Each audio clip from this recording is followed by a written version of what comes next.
An engine requires both fuel and air in order to run.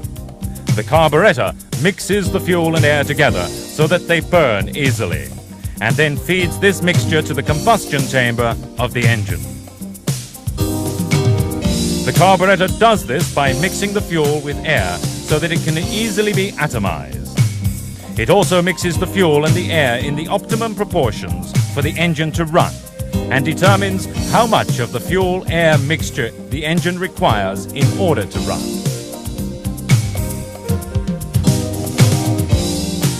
Using this atomizing principle, the carburetor takes the fuel and turns it into a spray. Let's take a closer look at how it does this. When air is sent to one end of the horizontal tube, the pressure at the bottom of the tube in the water drops. The water is drawn up into the tube because of the difference between this pressure and the atmospheric pressure. This kind of pressure, which is lower than atmospheric pressure, is called negative pressure. Next, we'll take a tube with a narrowed section and run the same experiment again, using smoke and water.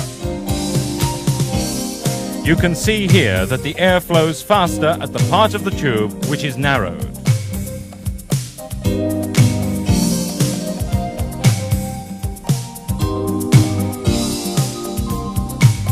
Before entering the narrowed section, the flow of air is comparatively slow. At this point, the negative pressure is weak, and the water is drawn only part way up the tube. As the air enters the narrowed section, however, it moves faster. The negative pressure increases so that more water is drawn up into the tube. The flow of air now turns the water into a spray. We call this kind of tube a Venturi tube, and the section where the tube is narrowed is the Venturi. The carburetor uses this Venturi to draw in fuel and turn it into a spray. When the piston moves downward during the engine intake process, air comes flowing into the cylinder. At this point, negative pressure is created at the Venturi so that fuel is drawn into the carburetor, turned into a spray, and mixed with the air.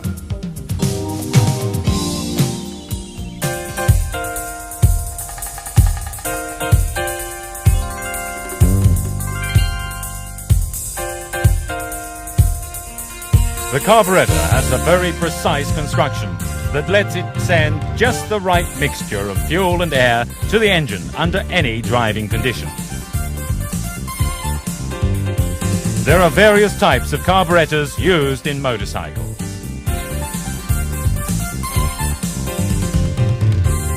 The most popular of these is the VM-type carburetor. Let's take a look at the basic construction of this type of carburetor.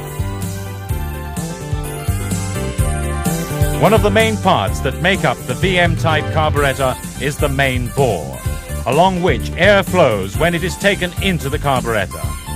Another main component is the throttle valve, which controls the amount of fuel and air by changing the diameter of the main bore. A third is the float chamber, which keeps the fuel at a constant level. Other main parts of the carburetor are the jet needle, which determines the amount of fuel and air used, the various types of jets, and the passages in which they operate. The throttle valve is joined to the throttle grip by the throttle cable. As the grip is turned, the throttle valve moves up and down.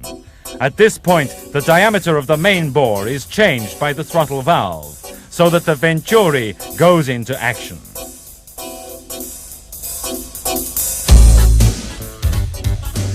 The amount of air supplied to the engine is controlled by changing the position of the throttle valve. When the throttle valve is in its lowered position, less air is supplied to the engine, and when the throttle valve rises, the amount of air increases. The throttle valve is equipped with a tapered jet needle, which is positioned inside the needle jet.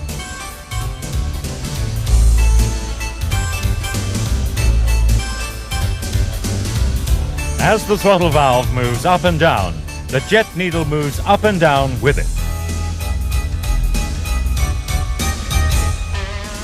As the jet needle moves upwards, the passage through which the fuel moves gradually grows larger, increasing the amount of fuel drawn into the engine. Thus, in the VM-type carburetor, the up and down movements of the throttle valve and jet needle are what determine the amount of fuel-air mixture supplied to the engine.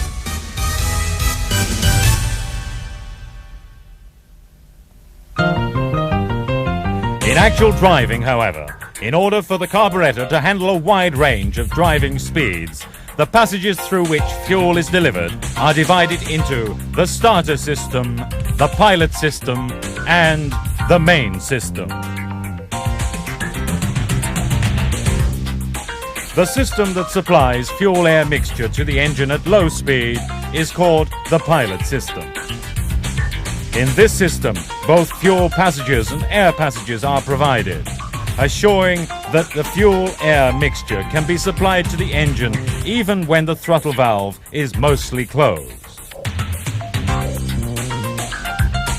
When the engine is rotating at low speed, for example, when it is idling, air that comes in from the pilot air passage and fuel coming in from the pilot jet is mixed and sprayed out through the pilot outlet.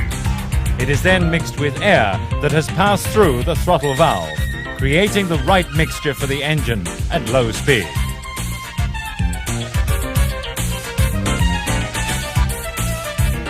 The pilot jet measures the amount of fuel flowing to the engine during low-speed rotation.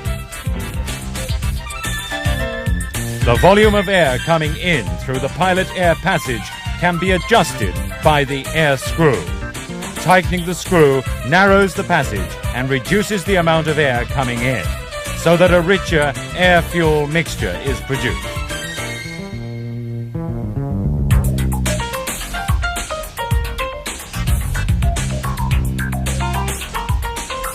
The passages that supply fuel to the engine at medium and high speeds make up what we call the main system.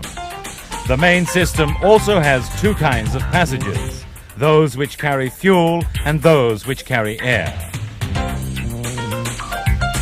When the throttle valve moves upward, so that the needle jet passage is opened, the Venturi mixes the fuel coming in through the main jet and air coming in through the main air jet.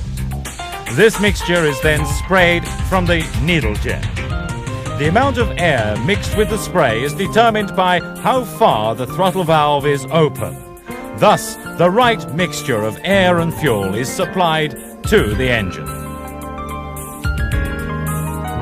The main jet measures the amount of fuel flowing to the engine at medium and high speeds. The main air jet measures the amount of air mixed with the fuel drawn into the carburetor.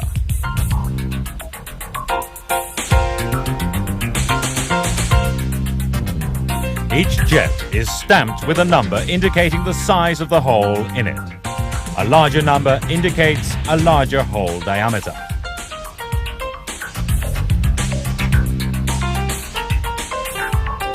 At the tip of the needle there are 5 grooves.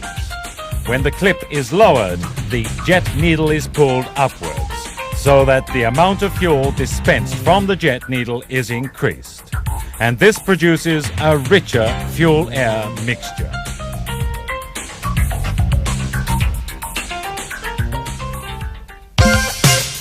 The carburetor also involves a number of other elements, and all of these various processes make it possible to supply the ideal fuel-air mixture to the engine to match the current driving conditions.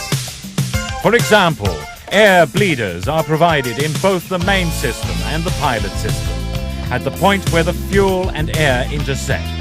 These air bleeders help to turn the fuel-air mixture into a spray. Let's try an experiment to see exactly how the fuel is atomized into a spray. You know that if you make holes in a straw and breathe in, both water and bubbles are drawn up the straw together. If you make the holes bigger, the bubbles get bigger too.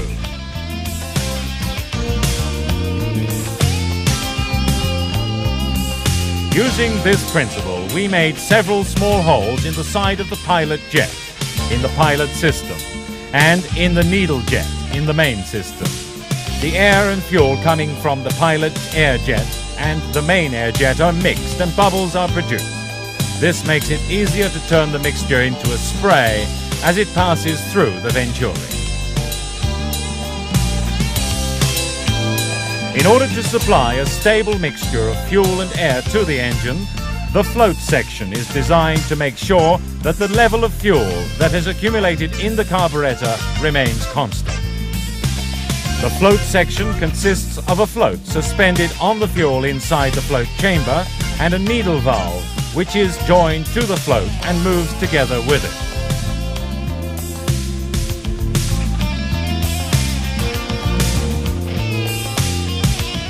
When the fuel flows into the float chamber, the float is suspended on the fuel, and when it reaches a certain level, the needle valve closes off the entrance to the chamber so that no more fuel can come in. When the fuel level drops, the float drops also, allowing the needle valve to open so that more fuel can flow into the chamber. As the engine rotates, the float carries out this action over and over, keeping the float level at a specified position. This enables the amount of fuel sent to the venturi and the pilot outlet to be kept stable.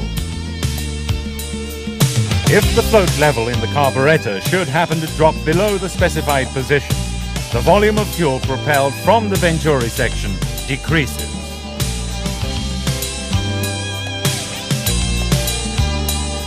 If the float level is too high, however, the volume of fuel from the venturi section increases, and the engine is no longer supplied with the right mixture of fuel and air.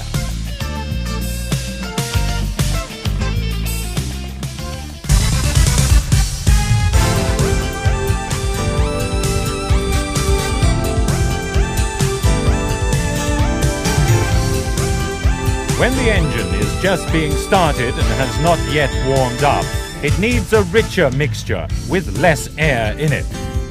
There has to be a way to bleed the air out and supply a richer mixture to the engine.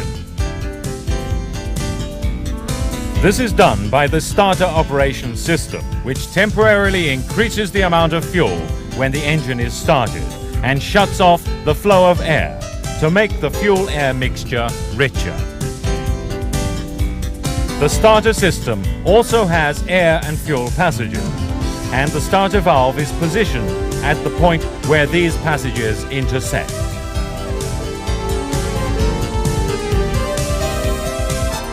When the starter valve is opened and the engine started up, the negative pressure created by the engine draws fuel through the starter jet and into the carburetor.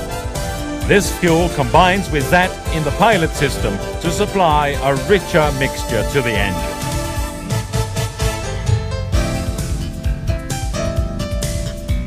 In addition to the manual system you see here, where the starter valve is opened and closed by hand, there is also a self-starter system.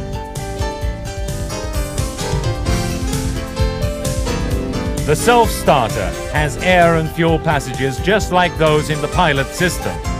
In this system, however, a heating element and wax are provided over the starter valve. A simplified diagram of this system would look something like this. When the engine is cold, the wax is also cold, so the starter valve is pulled upwards and a rich fuel-air mixture is sent to the engine. The engine is then started up and the current produced by the generator begins to flow to the heater, which gradually warms the wax so it begins to stretch. When this happens, the starter valve begins to shut off the passage little by little, decreasing the amount of fuel dispensed until finally, only the fuel-air mixture from the pilot system is being supplied to the engine.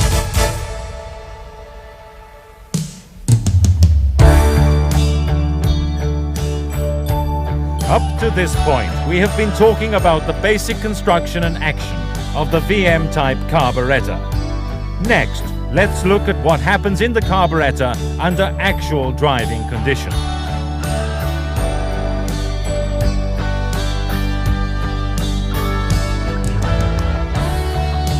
When the engine is cold, the starter valve is activated to start the engine.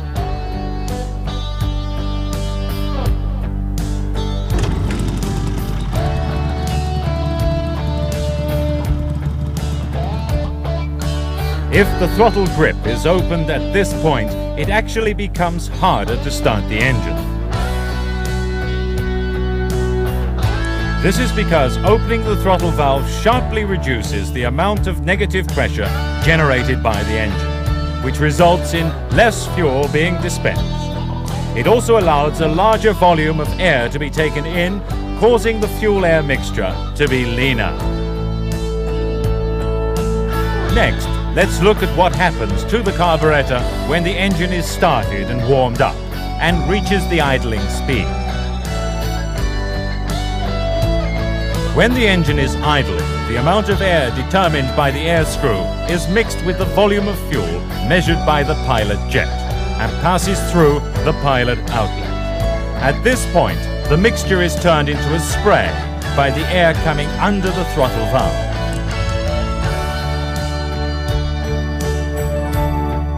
Because of this, turning the air screw changes the amount of air taken into the pilot system, and this changes the fuel-air ratio, which in turn changes the idling speed.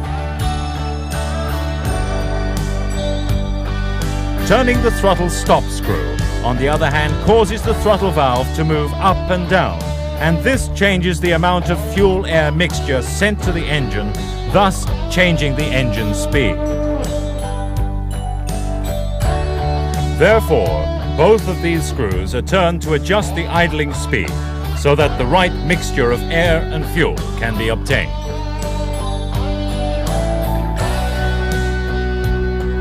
If the throttle grip is turned a little to boost the speed from idling to the low speed range, the throttle valve is pulled upwards slightly. This causes the jet needle to be pulled upwards also, so that fuel from the main system is added to that already coming in from the pilot system. At the same time, the amount of fuel-air mixture flowing to the engine increases, and this boosts the engine speed. If the throttle grip is turned further, we reach the middle and high speed ranges, and the throttle valve is pulled upwards even further. The negative pressure near the pilot outlet drops, so less fuel comes from the pilot system. More fuel comes from the main system, however, and more air from the main bore, so that a large volume of fuel-air mixture reaches the engine, boosting the power.